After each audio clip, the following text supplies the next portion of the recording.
Hello, everyone, and welcome back to the latest edition of the Jake's Take with Jacob Elyachar Podcast. I'm your host, Jacob Elyachar, the chief content producer and writer of jakestake.com, a pop culture entertainment news website. I am so excited and so honored to have this Grammy-nominated singer-songwriter with me as my guest today. You may have seen him as a semi-finalist on the American Song Contest that aired earlier this year on NBC and Peacock, and he's currently getting ready to go on the Rock and Roll Cowboy Tour with Jason Aldean. Please help me welcome John Morgan to the podcast. What's up, y'all? Thank you, Jake, for having me, man. You're so welcome, John. Thank you so much for taking time in your schedule to talk with me today. I really appreciate it. Of course. All right, so let's get this conversation started. So when did you get interested in music, and how did that passion evolve into the desire to pursue a career in the recording industry? Yeah, music has always been it's always been a part of my life. I grew up playing bluegrass music when I was a kid, and that was kind of the popular genre where I grew up in the mountains, and that's kind of just what I grew up on. And so I toured the bluegrass circuit for, I guess, almost 8 years, and did that pretty much my whole childhood. And I didn't really start writing seriously until I was probably, I think I was 17 or 18 when I really just kind of got the hunger to learn how to write a song. I had always listened to a lot of different music, but it didn't really click with me until then, as far as, how to write towards a hook, or why this song was better than this song to me, in my opinion. And it was one of those things that I kind of caught the bug when I was about 18 as far as writing. But I'd always played guitar and sang, and so I guess what intrigued me about all of it was writing my own music and getting to perform it. And that's something I always wanted to do. And so I did that for a long time. I tried college out for about 3 semesters and figured out pretty fast it wasn't for me.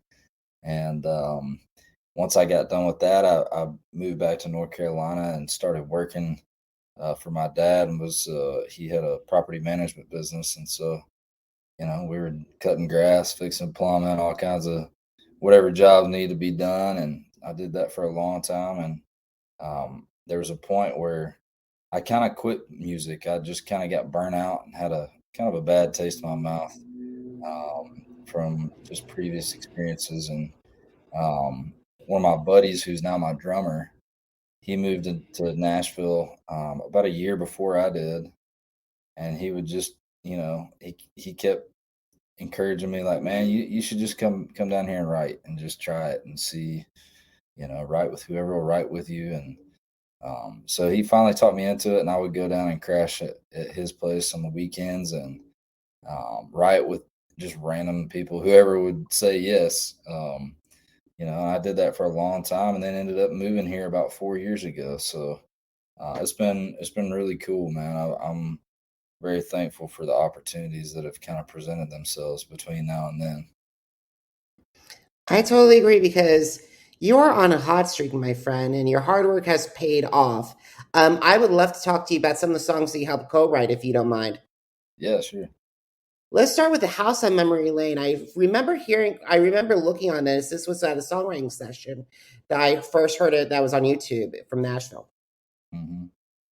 Yeah, so that song is definitely one of my favorites that I've been a part of. It's an unreleased song, which is cool. I appreciate you bringing that up, because you're the first person to ask me about it. It's just such one of those songs, man, that we didn't really mean to write it like that, honestly. Or I can't remember who had. I think one of my co-writers, Lydia Vaughn, had the idea, and she threw it out in her room. And this was early on when we first started writing together. Actually, you know what? I think this is the first song we wrote together. Now that I think about it, but yeah, we just kind of got in a room, and she had that title, and we were just like, man, how do we put a new twist on this? I mean, there's a couple different memory lane type songs, and we just started talking about, like, the old times and having friends that, like, you kind of grew up with, but you're no longer close to, and all that. And it's like, man, wouldn't it be cool to like just have everybody around you all the time that you wanted to see? And that kind of sparked the house on memory lane. And so yeah, the other co-writers, or the other co-writer, Zach Dyer, is one of my favorite writes too, man. He's such a good dude. And what I love about both of those guys is they'll sit there all night and just to get it right, and that's the kind of people you want around you, if you're trying to be successful as a writer. I mean, I was nobody at that time. They could have easily been, moved on and went to another write or started something else. But it was cool to see that at an early stage and moving to Nashville, that like there's other people, that weren't signed either, that we all had the same hunger.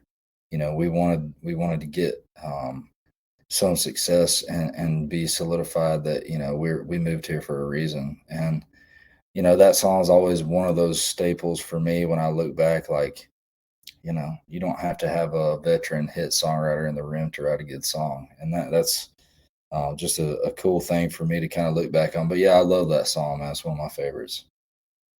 Awesome. But one of my favorites is Trouble with the Heartbreak, Jason Aldean. So what was your reaction when you found out after you co-wrote the song that Jason Aldean was going to publish it? Yeah, I mean, this is pretty surreal, man. I had gotten in connection with those guys in a pretty odd way. It's kind of a long story, but I got in connection with his bandmates, and through an Uber driver of mine who had written some songs for Aldean back in the early 2000s. And they set up a write. We started writing, and they sent Jason a couple of the demos that we had. And he basically literally called me up out of the blue one day. I never met him or talked to him or anything. And he just called me up and he's like, man, some of the guys sent me some of your stuff.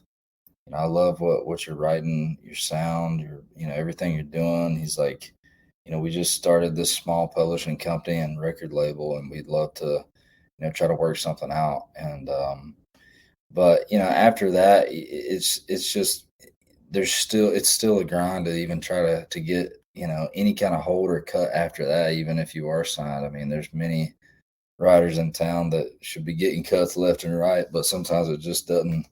It takes the right person at the right time. And thankfully, I had a year and a half to write a lot of songs for Jason this past year. And that was kind of my main focus all year, was just writing stuff that I thought he would like and want to say, that would fit his vocal, as best as I could. And that song in particular was it was the first time I had gotten an opportunity to get in a room with Brett Beavers, who is one of my, he was always a guy I looked up to, from the early Dirk Bentley stuff. He was the producer on all that.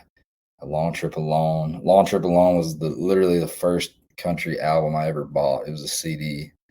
And I remember buying that and just kind of being mind blown to the production, the writing styles. And so being in the room with Brett Beavers was, kind of a bucket list thing for me. And, getting a cut with him is even crazier to me. And Trouble with the Heartbreak was another one of those songs when we sat down to write it. It's kind of a simple title, but I don't know, man, it just fell out. It was just one of those things.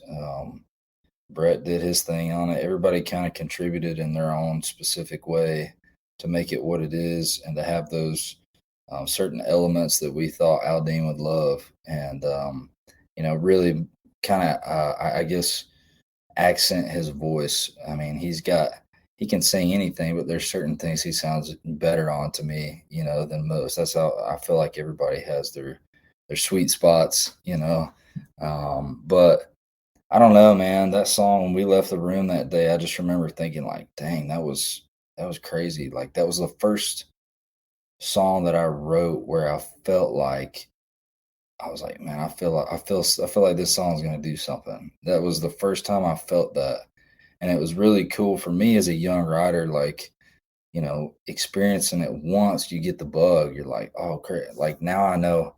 You think you know how to do it again. That's the hard thing is backing it up, but it's you never really figure out a specific formula, but it is cool to experience that every once in a while. One of those songs comes through, and you get on one, and you just got a good feeling about it. And that was this song to me. Awesome. And before we get on to your next song I want to talk about is like you released a YouTube short, Trouble with the Heartbreak. I loved your version, it gave me chills. I'm like, please record a cover of that song. I would stream it, I would download it.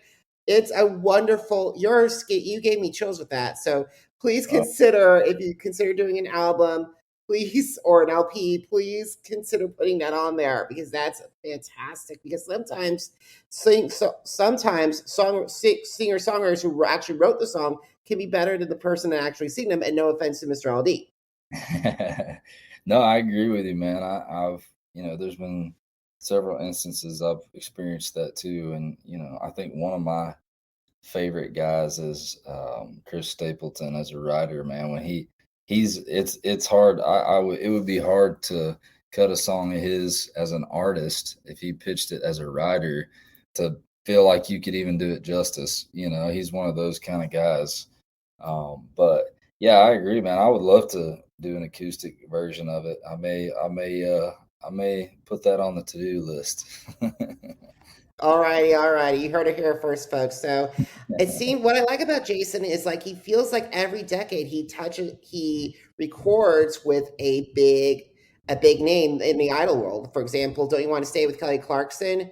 And then all of a sudden you get to If I Didn't Love You and with Carrie Underwood. And boy, did that song skyrocket. Single of the year for CMA, 2 CMT Music Awards, and even a Grammy nomination. So what did that song mean to you? Man, that song, it was another crazy story I won't get into, but it was very just kind of, again, surreal how it came about, and what it ended up becoming. When you write something, it's like I was saying with Trouble with the Heartbreak, you can have a good feeling about a song, and sometimes you're wrong completely. Other times, very seldom are you right in that feeling, is what I've learned since then. But Trouble, or If I Didn't Love You was really the game changer for me, man. I'd never had a major cut, and especially not anything on that scale. I'd had some cuts with some guys in town that I was writing with at the time, and but nothing from a major artist. And having 2 major superstars on it is even crazier to me. So I'm very, very thankful for that song. It was a career changer and a life changer for me, man.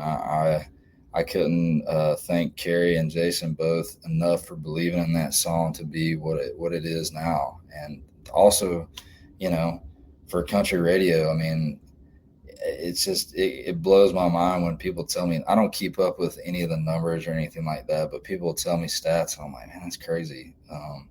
So yeah, I'm very thankful for that song, man. It was bought me a lot of diapers for my little girl. So That's amazing. Your latest single, I really love it. It's Good with Goodbye. I was listening to when in the chorus section there was a little bit of hint of Careless Whisper in it. Yeah, it's funny you say that, because we had somebody else mention that, and I didn't really realize it, but it does have that kind of a hint of that Careless Whisper, and which I think is awesome. Once somebody told me that, I went back and listened to it. I'm like, it's not on top of it, but it gives you that, it gives you that feeling of kind of a throwback thing, and that chord progression. But yeah, I love that, man. That's awesome. Awesome. So we got to talk about American Song Contest. That's when I first heard of you, or when you first got into. So how did you hear about American Song Contest, and what propelled you to participate? Yeah. Well, my manager, Chris Parr, he's worked with a lot of people, and he had a friend out in LA that was a producer on the Voice, and they, from what I understand, they still stay in touch, and they're fairly close friends.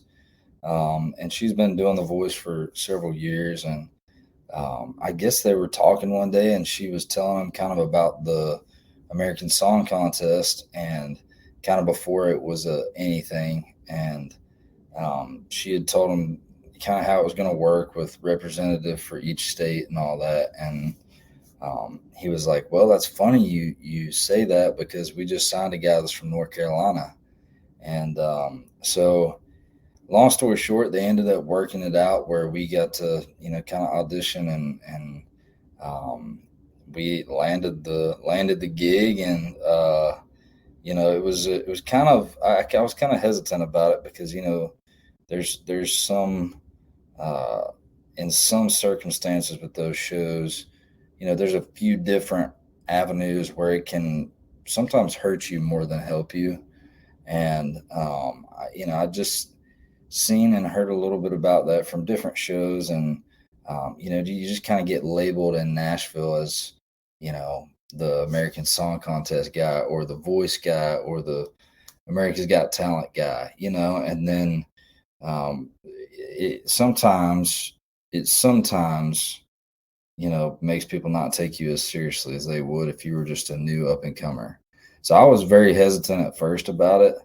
But then once I started talking to a couple different people, and Chris and the rest of my management team, they really, stressed, like, we're not trying to win this show. You're already signed. We're not trying to get you signed. We're trying to get you exposed, and get you more fans, and expand your fan base. And so that kind of opened my eyes and gave me a different perspective on the whole thing. And after I kind of locked in on that, I was pretty fired up about it, because the other thing that was a huge pull for me was I got to represent my home state. And that was a huge deal for me, because, I mean, when else do you get that opportunity? So it was a really cool experience. We got to experience California for a little while. I had never been to California, especially LA. And so I was like a little hesitant, but we got to go out there and do a lot of hiking, and see the terrain and all. And that's more my thing anyway, is being outdoors. So got to do all that, met a lot of cool people. We've got some cool connections out there now. And I think that was probably the coolest thing to me was the people. There was a lot of the Voice producers and teams were working the American Song Contest as well, because it took place at one of the seasons of The Voice. So it was cool to kind of see a well-oiled machine on the production side of things kind of do their thing. And they really were really kind to us, and treated us like we were, superstars. And even though they knew we were just a bunch of rednecks, they treated us well. And that was a really cool, eye-opening experience to me on that end, along with just getting that, the television, like, production experience from the performance side of things, because I'd never performed on TV, obviously. And it was a different ball game, because whereas when I go out and play a live show, I'm trying to connect with the audience that's there, that I can see, that's physical.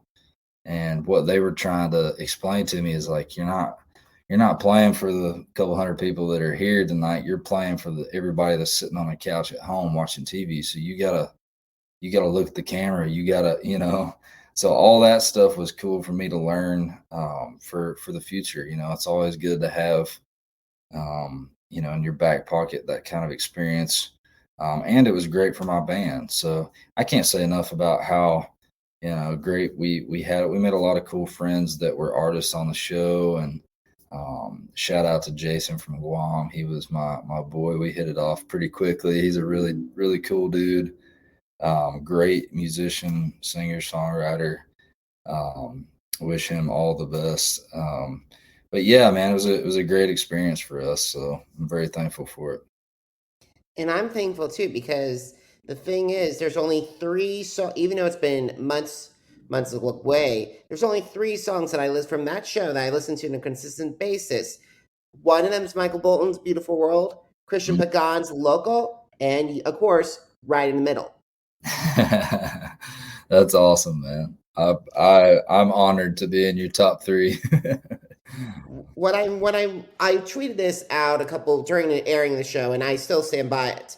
It's when I listened to Right in the Middle, I felt like it was the future of country music, because the thing is, we've been in a period of country music where it's been dominated by bro country and everything, but it felt like it was going back the way that we've had, like a little bit of the hint of the Garth days, and like a little bit of some of the, and Rascal Flats in the beginning Rascal Flats. So I'm glad you're getting that sound back, because it feels like you and Morgan Wallen and Chris Stapleton are in that genre, trying to get that thing back.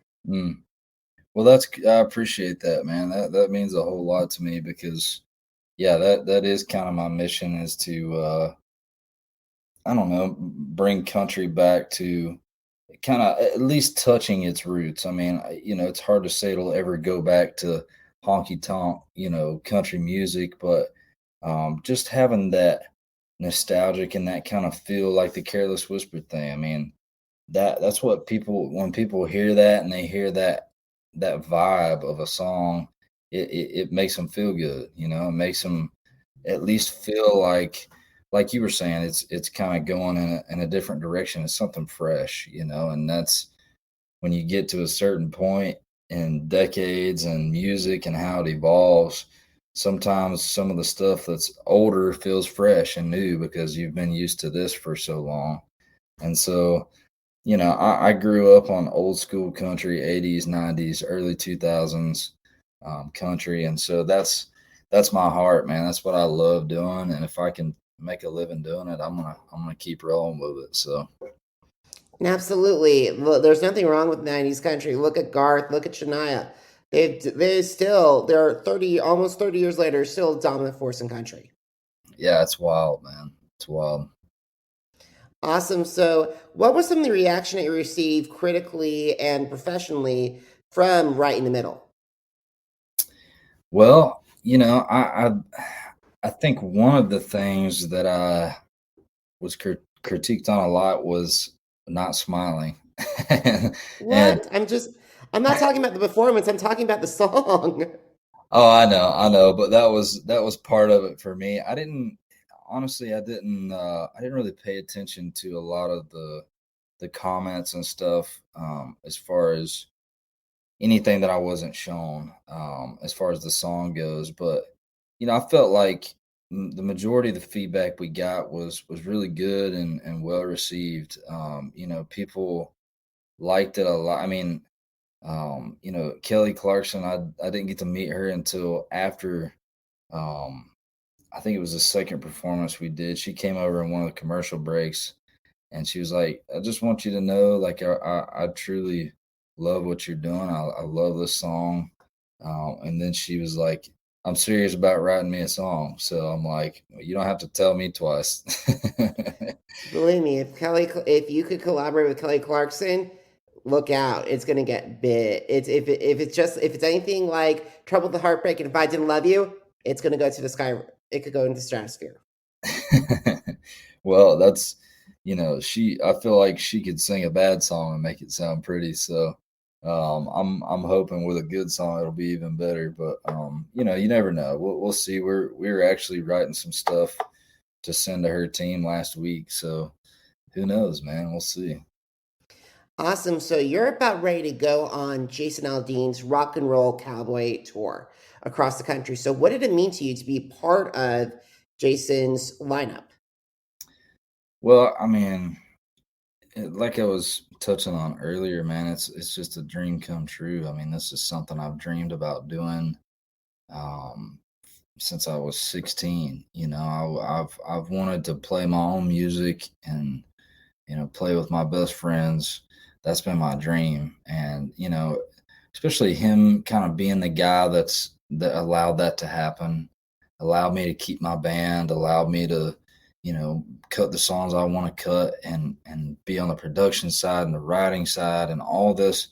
It's even cooler that it's with Jason because he's been, a pretty big mentor to me, even though he didn't have to. He didn't have to be that. He's a very busy dude, and he's taken a lot of time and invested it into my career for reasons I don't understand. I mean, there's no reason he needs this. He doesn't need, me in any way, but I'm very grateful that he's kind of invested a lot of time into, helping me kind of reach my goals and my dreams as well. And so, yeah, this tour is going to be so much fun, man. We had a little taste of it last year. We got to open up acoustically for him, but it's going to be a different ball game this year, having all my band out there and getting a longer set and later set. So yeah, I'm pretty fired up about it, man. I fly out early in the morning to get out there for a rehearsal day, and then our first shows on the 14th. So I'm fired up, man. Awesome. So we gotta start writing down conversations. So what are some of your favorite social media apps to connect with your fans on? Well, I think probably the one I can navigate the best is Instagram. I use it quite a bit. That's probably the one that I go to the most. There's Facebook, TikTok, all the stuff, Twitter. Those are probably the main ones that I can think of off the top of my head. But yeah, that's probably the best way to connect and communicate. Awesome. So if you had a chance to meet with a singer-songwriter who's in Nashville right now and is ready to take the next step near signing a publishing deal, what advice would you share with them? Well, that's a great question. I think probably what I would say to them is keep writing songs because, I know it sounds dumb and simple, but it's true. You get to a point where,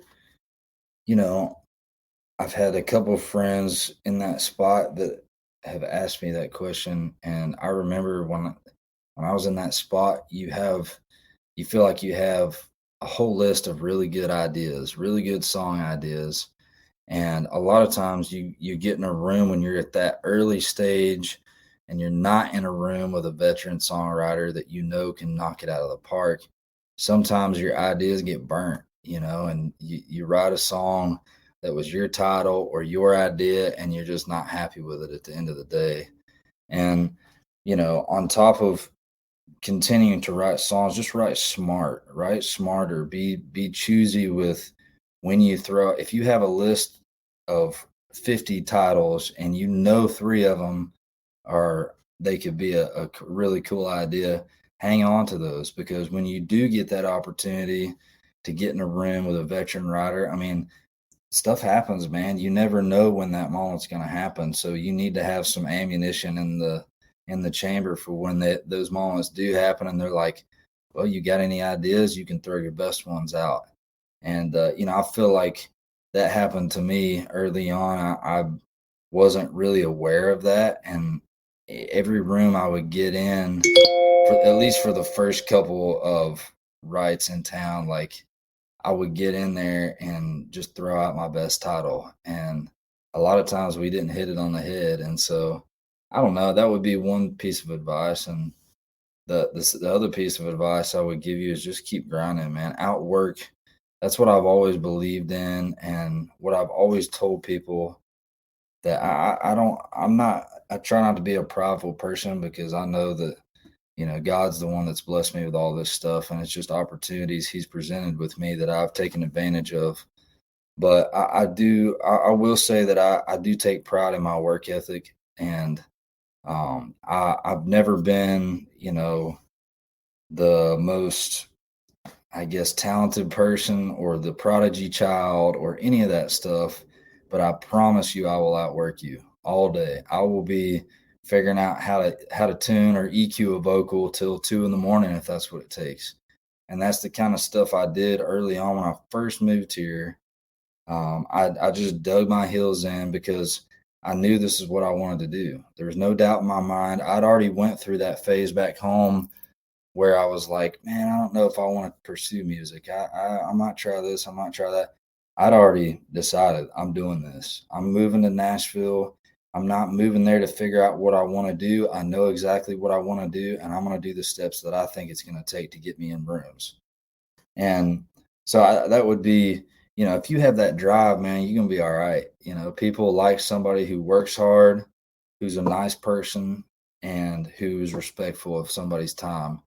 And, when you are in a writer's room and you're goofing off or whatever, especially with a hit writer, like they're not there to hang out most of the time. They want to write a song, and you got to be ready for that. You got to be ready to step up to the plate and at least contribute something. So yeah, that's my 2 cents worth of it. Take it for what it is. But that's kind of what I've learned as of, the last 2 years of me being able to get a little bit of success in what I'm trying to pursue. So awesome. And I think your seeds of success are paying off in a big way. So last question, are you ready for it? yes. Where can my audience find your music and also connect with you on social media?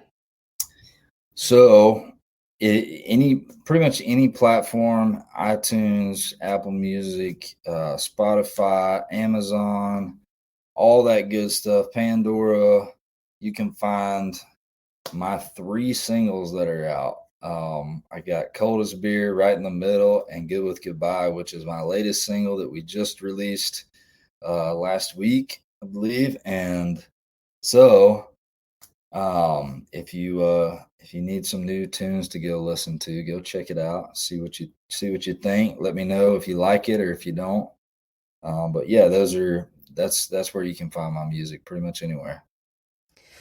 Awesome. So, guys, if you miss an episode of the Jake's Take with Jacob Elyachar podcast, visit our Apple Podcast, Deezer, Google Podcast, Podcast Addict, Spotify, and Spreaker channels. It's Jake's Take with Jacob Elyachar, JACOB ELYACHAR. Are you on social media? Because I'm on social media too. Facebook, Instagram, Twitter, and YouTube, Jacob Elyachar, JACOB ELYACHAR. John, jakestake.com is celebrating its 11th anniversary. Sorry, 11 years. Wow, that's amazing. So if you want to see what my thoughts on John's performances and other performances on the American Song Contest, plus what's going on with America's Got Talent right now, head over to jakes-shake.com. Once again, jakes-shake.com. John, it was a privilege to talk with you. Good luck on the Jason Aldean tour. I cannot wait to hear some new music from you, and I hope to catch up with you again in the future. Jake, I appreciate your time, man. I look forward to seeing you again soon. Alrighty, guys, thank you so much for watching. Thank you so much for listening. Until next time, have a great one, everybody. Goodbye.